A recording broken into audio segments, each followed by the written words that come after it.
So nice to see you. I have no idea what's going on, and I'm so happy to be here. Yohomo, homo.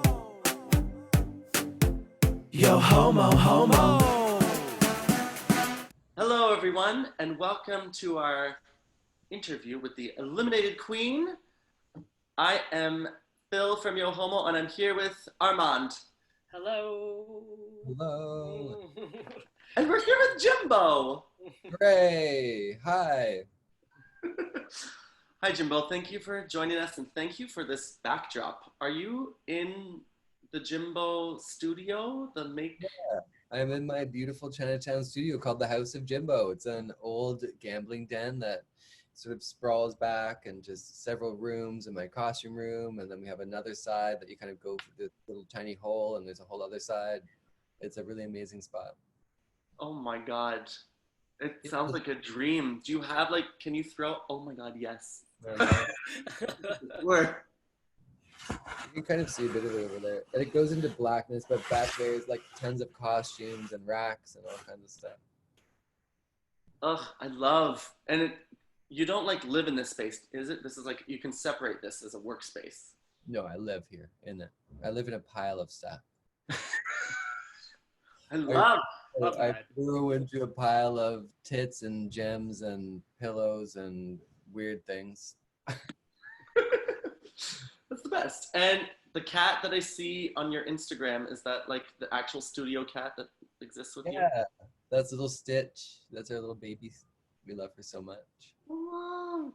Yeah. Can you give us a tiny bit of insight too into Jimbo real life, just behind the curtain? Does Jimbo have a partner? Where does Jimbo go to eat? I have a beautiful partner named Brady, and he is an engineer, and he's also a wig stylist. He put himself through engineering school doing hair, and so it's a match made in heaven. He does all my hair for me, that I don't order, but he does lots of my hair for me. And yeah, he's amazing. He supports me, and he comes and takes care of me and brings me the drinks and gets me the thing and pulls my ticket when my nails are too long, which is traumatic for him, but that's how you grow closer. Yeah, that's closer. Yeah, it's so funny just coming out of the bathroom afterwards and people are like, wow, you guys are really struggling in there. Not easy.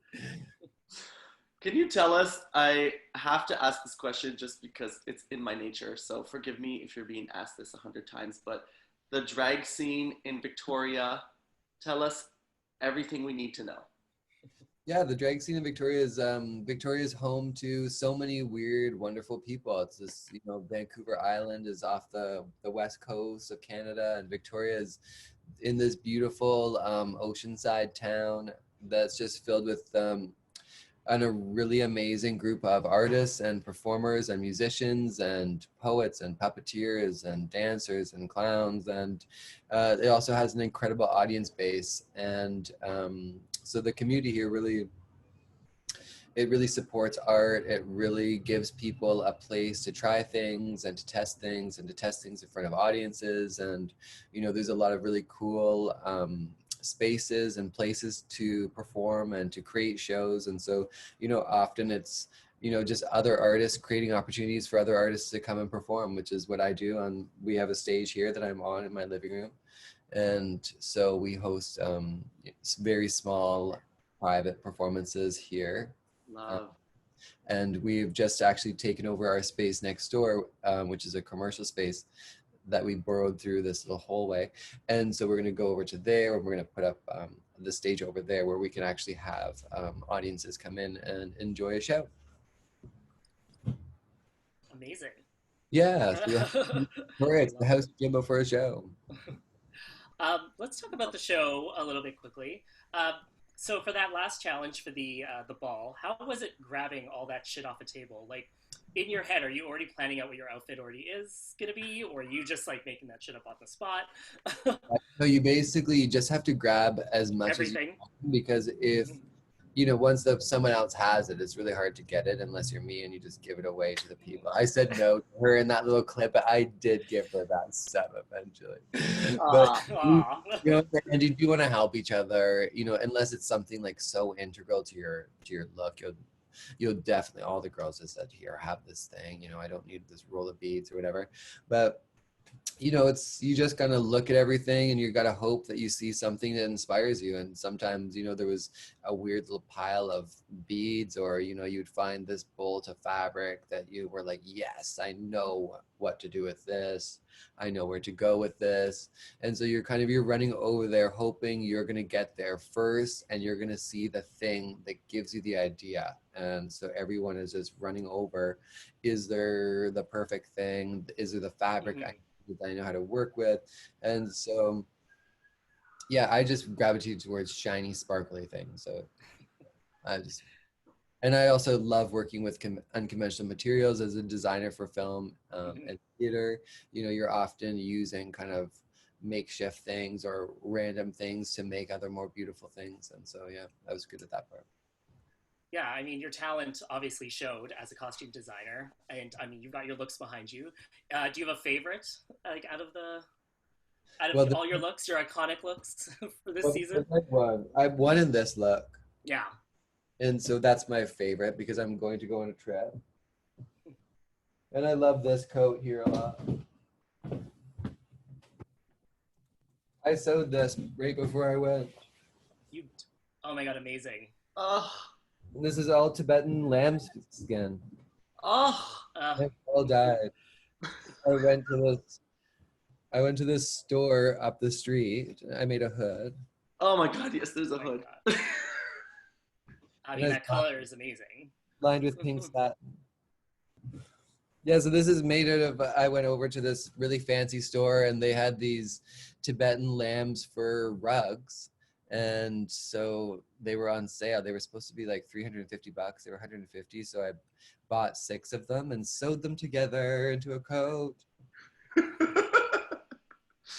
I love that so much. Yeah, I want It's to so sleep in it. cozy. It's Mhm. so cozy. It Yeah. was so funny. We were freezing to death on the show, and I had this coat the whole time, but I didn't want to show anyone in it until I was on the freaking runway.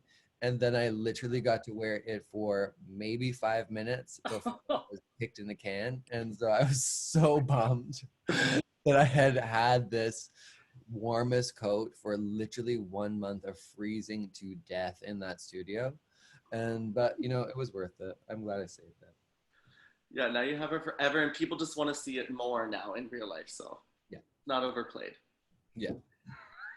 Yeah, we were asking all the queens how cold it was in the studio because it really, it really came through. So you've definitely confirmed all the suspicions. It was freezing, freezing, freezing. And halfway through they realized like we were like, what is this like tundra Arctic breeze? Like a blast coming down into the workroom. It was like a Mhm. blast like this wide around, blasting down. And they're like, oh yeah, sorry, we just realized there is a vent that is completely open to the outside Toronto winter right above the workroom, directly blowing air in. Like you could stand there and it was like you were under a freaking freezer, like in the meat section. And I was like, what the hell? And they were like, oh, we're trying our best to close it. I was like, I will close it myself. Get me a ladder, get me anything. I will climb there and get rid of that. It was crazy. I thank you for revealing finally the source of the freezing cold. Because, yeah, Yes. ice coats and winter jackets. And... Yeah, it was freezing, freezing, freezing, freezing, freezing. Can you explain, not explain, but like maybe talk about your relationship with your beautiful breastplates? Yeah, so my breastplates, you know, I love the swerves, I love the curves, I love having my big booty. You know, somewhere along the road of becoming a drag queen, I realized there is something primal in the hips. And there's just something that when you're performing and you're trying to do an illusion and you're trying to get the buy-in, the hips are this weird thing that help pull people in. And, you know, oftentimes my ass and my hips are this magnet for eyes and attention. And they're just like, yes, that, I like that, until I turn around. And then they're like, whoa, oh my God. And so, you know, part of it is about proportioning that. So, you know, I like to have a big booty. So then I like to have my waist. And as a man, you can only cinch so much to get so small. I can only go so small because I have a body inside. And so in order to make my body look smaller, I have to make my hips look bigger, and you have to have the right proportion. So I like to make my breast bigger. And I'm also a clown, and clowning is all about yeah, just having fun and about you know, taking things to the extreme or making things bigger. And so, you know, I love my big breasts. I also have smaller size breasts I can wear normal clothes in. My newest breasts I have are huge. I don't know where they are. They're in the back or something. I wore them last night, and they are, I think they're about 9 inches around each one. And then each one is a 9-inch ball. And then all the way around, I'm 55 inches. Amazing. Yeah. My bust size 55. And so I just had to have, you know, I have to have clothes specially made for me now for that. And so I love that. You know, it's fun to have my breasts so big. All my clothes have to be special for me. I love that. Yeah. So did the aesthetic of the proportion kind of create the personality, or was it a vice versa, like of the Jimbo character? It's sort of like, it's like a feedback loop of, Yeah. it starts inside of me with an idea or a concept. It, you know, is realized to whatever degree it's realized, you know, in my own mind. It usually starts one place and ends up somewhere else. And I'm like happy with who I end up in the end. And then that's sort of part of the fun of it, is seeing who's that in the end. You know, who am I, and how do I feel, and how do I talk, and what do I say, and what do I think. And that's, yeah, part of most, you know, the most fun for me is really getting into the character and seeing, you know, what am I feeling, you know, do I have, you know, 6 dicks, or, you know, do I have really long fingers made of hot dogs, or, you know, is my head going to explode, or, you know, like, who knows, right? It's just pick up a costume and a character and then see what happens. And I love just being silly and trying things out and doing gags with food and all kinds of weird stuff. Yeah. How do you, I would maybe say, like, what are the main differences between like James and Jimbo? Are they close in a lot of ways, or like not at all? Well, I don't go by James at all. I go by Jimbo in my normal life and in my drag. And so James is a person that I was about 15 years ago, and they were a little student, you know, and, you know, he was not very confident, probably wouldn't have been able to do all of these things really back, you know, if I was, when I was James. But, you know, becoming the person I am today has been a long journey of performance and, you know, of singing and of putting myself out there, and of it was taking a long time to feel confident and to feel yeah, to feel really secure in my message and my art form. I love that. Is that okay that I mentioned that in the interview? Is that cool? Oh yeah, that's totally cool. Okay. Yeah.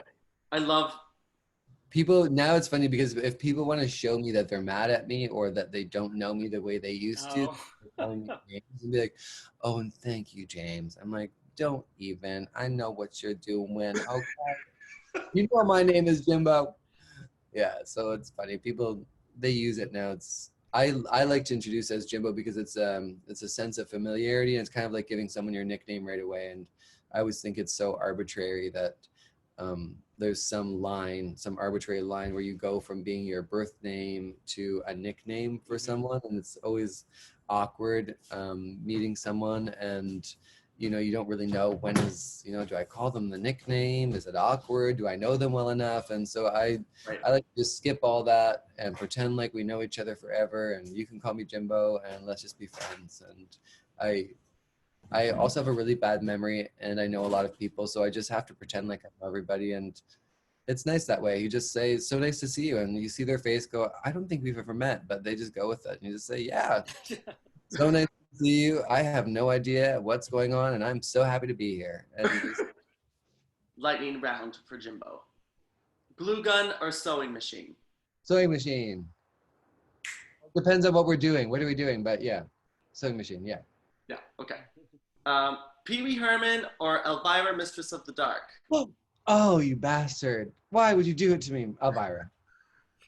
Elvira. Okay, great.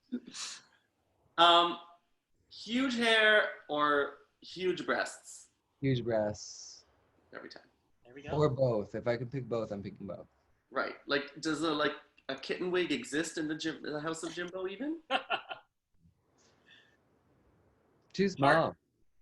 Too small. My head becomes too tiny. I don't like it. I like, being big and tall and giant. But sometimes I'll have tiny hair. Maybe. I've never tried it, but I want to. Okay, great. She's open for growth. Yeah. All right. Thank you, Jimbo. That's all we have for you. Well, thank you so much. It was such a pleasure meeting you guys and talking to you. I have had such a hard day, and talking to you guys made me much happier. So thank you so much. Oh, thank you. Oh, we're so glad.